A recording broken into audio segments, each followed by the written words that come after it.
special draft prepared by the National Medical Commission. I'll be just giving you some key points. That firstly, why all this is needed. Once we know the why of it, I think the rest of the journey becomes okay. So what's new? I mean, I have made it what's new, what are the good points, what are the bad points, and what's unchanged.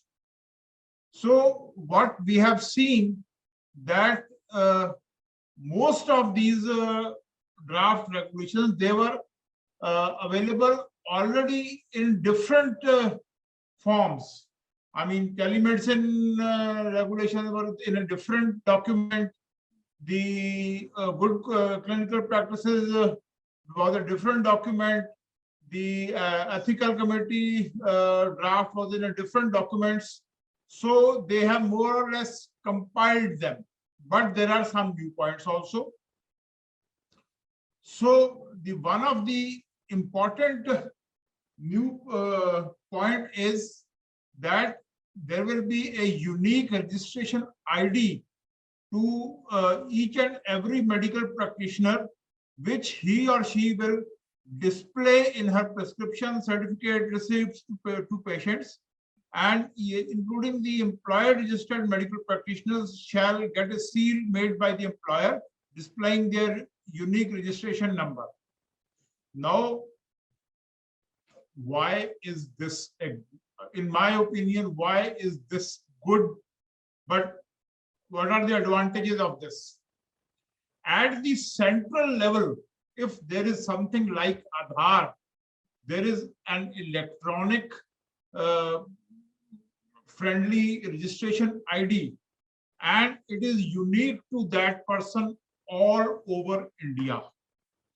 That means that the person going from one state to another there will be ease of movement, and also there will be electronically the government can know in which district or how many doctors of a particular specialty are there. Is there any mismatch with the availability of with the disease pattern, because disease patterns are also changing very fast. So depending upon the disease patterns, the deployment of the specialized staff can be created. Certain facilities for which match the availability of doctors and the disease patterns of that district can be created. And also in the because the world is moving towards the electronic medical records, and a unique registration ID in which an electronic signature is also there, which can be easily created, then it will be very easy to move in a paperless hospital world. But this has got certain, in this, there is some problem also, that what they have done, they have given us, when the person moves from one state to another state, they have asked for re-registration. If there is a unique ID at the central level, what is the advantage if the person moves from one state to another state? You know, I tell you the problem in Chandigarh. I earlier used to live there. The doctors, they used to live in Chandigarh. In the afternoon, they used to come to the Maharishi Markandeeshwar University in Ambala, and quite often from Chandigarh, they used to be called for some surgery, etc. in Patiala, which is in Punjab, or they could move to Nahan, which is in Himachal. So staying in Chandigarh, they are practicing in 4 states, and nobody can take registration in 4 states. And this problem is there in all the state borders.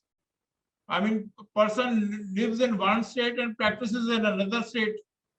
And because they have, though they have proposed a unique registration ID, but they have again said that once you move, you re-register yourself with the same registration ID when you move from one state to another state.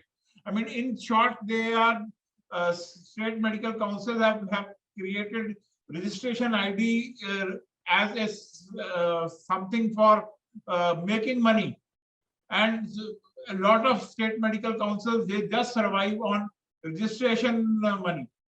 I mean, they collect a few crores from which all the employees are given the salary. Then they have asked that each registered medical practitioner shall name only an NMC recognized and accredited degrees and diplomas as per the nomenclature provided. So this also, I mean, this is good, but at the same time, a lot of people, they depending upon their experience, depending upon their disease patterns, they do get trainings from India or abroad, and they are very good, but the recognition is not there, accredited degrees and diplomas are not there, but the person is good. So we have to look into this and come up with a middle path by which a person can, though he can show though he will display only recognized and accredited medical degrees and diplomas, but there are also some other possibilities.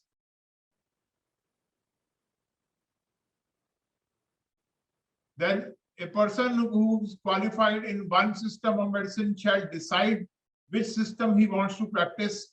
I mean, this is, I think this is okay. I mean, this was there earlier also, and it is now again there.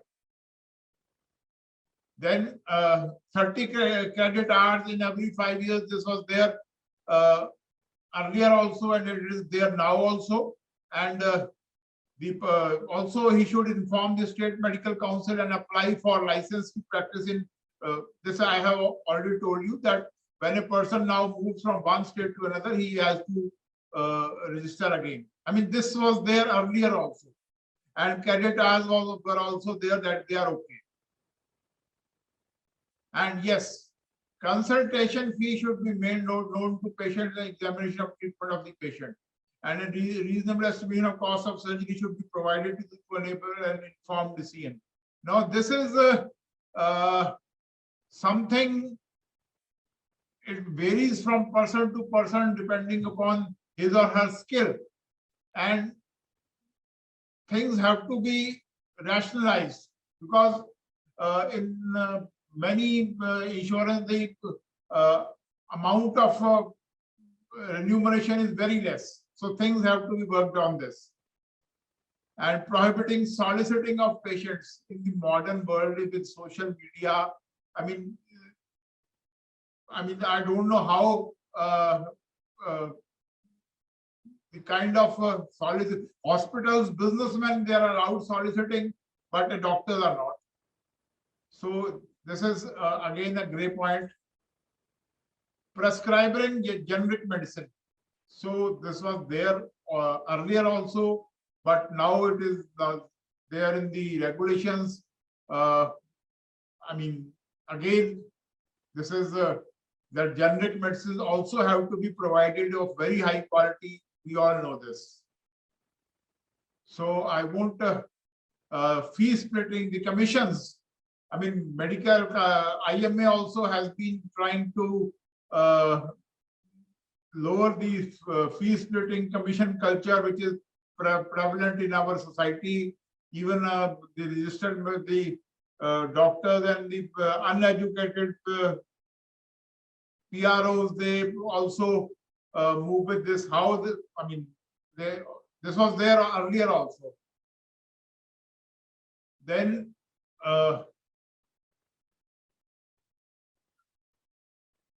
any approval, recommendation, endorsement, certificate, report concerning any drug, remedy, or surgical therapeutic article, we should not endorse any thing. This was there earlier also, and the certificates have to be given very carefully for any experience and skill. and restriction of advertisements. This was again also earlier also that advertisements can be given on starting of practice, change of type of practice, and also temporary absence of duty resumption. This was there earlier also. So, and a registered medical practitioner shall not open or shop or sell medicines prescribed by registered medical practitioners, and they should be, though they can allow to sell medication to their own patients or supply drugs, remedies, or appliances as long as there is no exploitation of patients. So these things were there earlier also. So yes, they shall maintain records of patients for 3 years from last date of contact with the, and guidelines are there now for even electronic. There you have to, I mean, computerization of medical records was there earlier also. With HL7 security, this has been repeated, and more and more facilities. I mean, there is a background. There is a national data is coming for medical, entire medical profession. Work is going on separately behind the lines. And so when you link a unique ID of the doctor with Aadhaar card of the patient and national health ID of the patient and provide DigiLocker as 30 GB data, the entire picture completes. So this single thing which is there, that is the unique ID of the doctor, which will revolutionize this was the missing link in the system. So this is for this I say it's a good job, but for others points it's not a very good job. And of course euthanasia and practicing the boundaries, etc., they are doctor-patient relationship has to be maintained.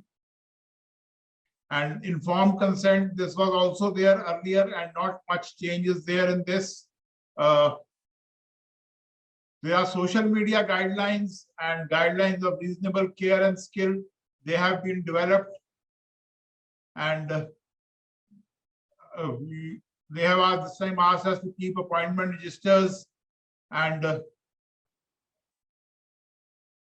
so yes, and there are draft guidelines and codes for generic drugs, continuing professional development guidelines, accreditation of organizations, telemedicine guidelines, code of ethics guidelines for penalties of misconduct during monetary penalty, advertisement guidelines, end of life guidelines, consent in medical practice guidelines, and for research by all these guidelines, they have been made available in this document. And though they were already there, but now they are all placed in a single document. And guidelines for interaction with pharmaceuticals. Yes, pharmaceuticals is another very important point, because our interactions with the pharmaceuticals and linking it to our unique ID, and it comes into the income tax statement, all this is something new and which will come over a period of time. It will create some friction between the pharmaceutical industry and the doctors also. So with this, I end my talk. The time allotted to me, and now I request. I'm also waiting for Ravi sir's contribution.